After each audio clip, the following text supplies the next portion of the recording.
Hello friends, welcome to அவலும் நானும். இன்றைக்கி நம்ம ஹெல்தியர் வெர்ஷனாக அரிசி வச்சு ஒரு கிச்சடி ரெசிபி எப்படி பண்ணுறதுன்னு பார்க்கலாம். ரொம்பவே சிம்பிள். இது வெஜிடபிள் ரைஸ் மாதிரி தான், ஆனால் வெஜிடபிள் ரைஸ் இல்லை. அதுக்கு முதல்ல பொன்னி குருணை அரிசியை ஊற வச்சு எடுத்துக்கலாம்.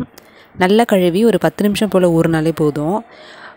ஒரு குக்கரில் 3 டேபிள் ஸ்பூன் ஆயில் சேர்த்துட்டு பட்டை, கிராம்பு, அன்னாசி மொட்டு, கொஞ்சமாக சோம்பு, கொஞ்சம் கடுகு, கொஞ்சம் சீரகம் சேர்த்து இது எல்லாம் பொரிஞ்சு வந்ததும் ஒரு கொத்து கருவேப்பிலை, 3 சின்ன பச்சை மிளகாய், நீங்கள் பெருசாக சேர்க்கறதுனால 1 சேர்த்துக்கலாம். இது நடுவில் லைட்டாக கீரல் போட்டு சேர்த்துக்கணும். 1 டேபிள் ஸ்பூன் அளவு பூண்டு நல்லா தட்டி சேர்த்துக்கலாம். இது எல்லாம் நல்லா பொரிஞ்சு வந்ததும் 2 பெரிய சைஸ் வெங்காயம் நல்லா ஸ்லைஸ் பண்ணி சேர்த்துக்கலாம். வெங்காயம் ஓரளவுக்கு கலர் மாறி வரணும். கலர் மாறினதும் அதில் 2 மீடியம் சைஸ் தக்காளி சின்ன சின்னதாக கட் பண்ணி சேர்த்துட்டு கூடவே தேவையான அளவு உப்பு, கொஞ்சமாக மஞ்சத்தூள் சேர்த்துட்டு இதை நல்லா மிக்ஸ் பண்ணி விடணும். ஒரு 2 நிமிஷம் மிக்ஸ் பண்ணி விட்டாலே போதும், நல்லா குக் ஆகணும்னு இல்லை. இதை நல்லா மிக்ஸ் பண்ணி விட்டு இதில் நமக்கு தேவையான வெஜிடபிள்ஸ் எல்லாம் சேர்த்துக்கலாம்.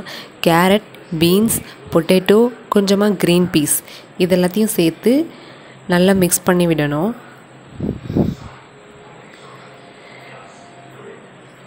எல்லாம் ஒன்றா கலந்து வந்ததும் இதில் கலருக்காக கொஞ்சம் காஷ்மீரி சில்லி, அதுக்கப்புறம் காரத்துக்காக கொஞ்சமாக மிளகாய்த்தூள் சேர்த்துக்கலாம். நம்ம ஏற்கனவே பச்சை மிளகாய் சேர்த்துருக்கிறதுனால மிளகாய்த்தூள் ரொம்ப கம்மியாகவே சேர்த்துக்கலாம்.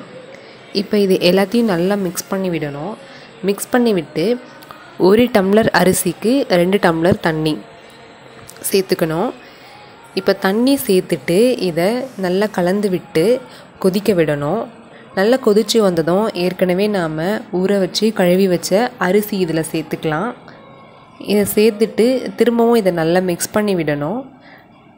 கொஞ்சமாக நெய் சேர்த்துக்கலாம் ஃப்ளேவருக்காக. இதை நல்லா மிக்ஸ் பண்ணிவிட்டு திரும்பவும் இதை நம்ம கொதிக்க விடணும். நல்லா கொதித்து வந்ததும் நாம் விசில் போட்டுடலாம். குக்கரை மூடி 2 விசில் எடுத்தால் போதும்.